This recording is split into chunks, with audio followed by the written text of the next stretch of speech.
doctor साहब लगे गई नहीं कहीं डॉक्टर साहब पेटवा हमार झरता तो डॉक्टर साहब कहले कि कैसन होता हम कहीं पातर होता तो कैसन होता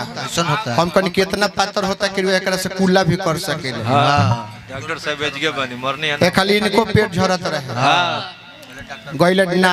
मुंह में पेट झरेला गइले डॉक्टर साहब लगे कहले कि डॉक्टर साहब पेट बहुत खराब बा 5-6 हाली हो गई रात में प्रोग्राम बा कैसे होई डॉक्टर साहब कहले कि ढेर परेशान बारो कहले कि हाँ डॉक्टर साहब का कहले कि एगो नींबू मंगा के नींबू अब बूढ़ा ब्यास के दे दिहल कागजी नींबू पीली एकरा के यूज करब बहुत जल्दी आराम मिल जाओ नींबू लेके चल गइला फिर बिहान भइला डॉक्टर साहब लगे पहुंचता रहे कि डॉक्टर साहब तनिको आराम नहीं खे अरे तरह को हम नींबू देले रह यूज करे के कहला कि ना कह तरह के कोई नहीं ये इतना तेज हुए कहले कि डॉक्टर साहब कोई नहीं नींबू जो देने नु जितना देर लगौले रहता नहीं उतने देर आराम रहता निकाल लेता नहीं तो फिर चालू डॉक्टर साहब कहले कि रे ओकरा के पिए के देले बने गाड़ी में ढुका गाड़ी में से निकाल के पीऊ जल्दी ओकरा के पिए के देले बोले नहीं मैं सिरफा लगावले रहते हैं आओ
राधे श्याम भैया ये लोग के गावो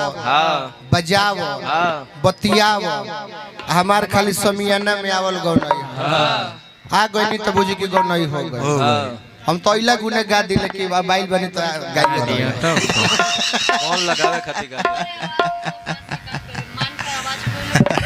ना ना अपन बड़ाई ना कहले कल कितना बाउर आवाज बा तबो हमर काहे को नहीं होता काहे लोग हमरा के बोला लेता ये तो भोजपुरी का दुर्भाग्य बा दूसरा भाषा में इनका लेखा आवाज के गौनिहार ना मिली दूसरा भाषा में जाए आवाज अगर तर ठीक नहीं है तो तू गायक में सिलेक्शन तर ना हो लेकिन भोजपुरी का दुर्भाग्य बा कि सोनो सोनो डुमरा ब्यास हो जाता कुंवर जी कहले कि खोमरा लेकिन घड़ी नीमन गीत संगीत के मार्केट नहीं है अगर नीमन के मार्केट रही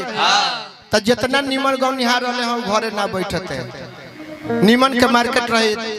तो ऐसा ऐसा लोग ब्यास ना भय रहे यही पर एगो गीत हम गाई ले आय हाय हाय अरे कथा पर संगयो परता भोर हो हमनियों के कहानी जन गावत रहनी है जब भूला तनी जा धीरे धीरे का है अरे गावे या सुने में लागता जोर हो जितना मेहनत हमनी के नीमन गीत गावे में नहीं खे उससे बेसी मेहनत लोग के सुने में लागत नीमन के गीतवा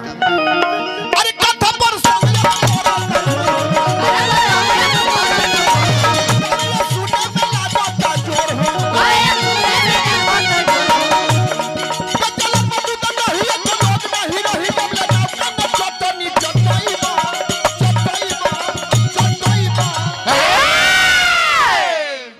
लगभग दूध दही दही एको लोग नहीं रही रही जब ले नौका न चटनी चटईबा चटाईबा ई कैसन जुग भइल बा कैसा कि जब ले ढोरी पर गीत नहीं गईबा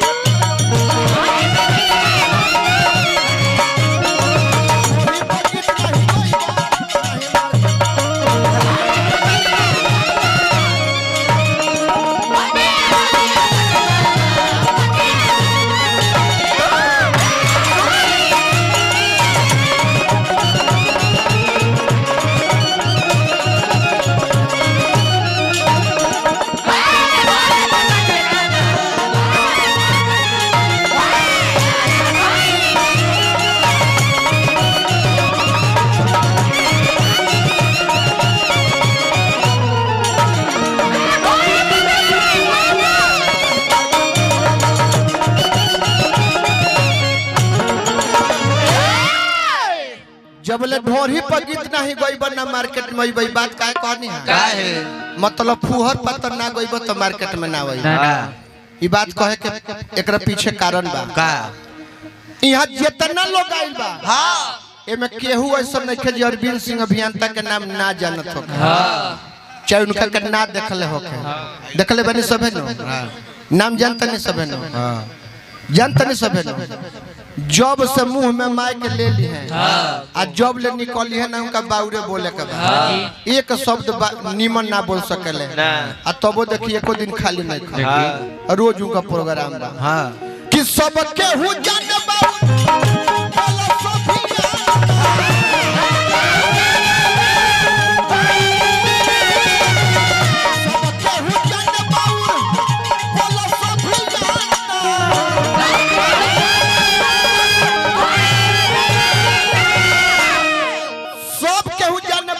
सभी जानता हां आ तबो देखो बाय ना लेके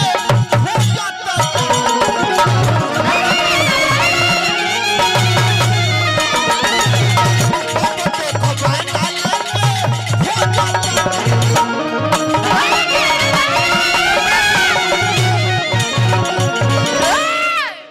अगर वो चाहतन कि कमलबास कुंवर ऐसा 65 बरिस के हो जाए आ तबो मार्केट में रहे तो निमन गायब तो ना रहो जौन ऊ गावेला तौन गावे के पड़ी तब मार्केट में रहो कि कमलबास कुंवर नियो धर्म भोरी में दिए न तो जिंदगी भर पीछे रही कमलबास कुंवर नियो धर्म ढोरी में बियर न तो जिंदगी भर पीछे रही जाइबा यही से कहता नि राधे श्याम भैया कि जब ले ढोरी पर गीत नहीं गईबा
हमनी के पहले कहानी गाई जा कि विष्णु जी के नाभि से कमल के फूल निकलल जौना कमल के फूल पर ब्रह्मा जी के उत्पत्ति भई एक बाद भैया कोनो युग में एक घटना के बाद कोनो युग में नाभि से कुछ ना निकल रहा खाली विष्णु जी के छोड़ा के लेकिन एक कल युग में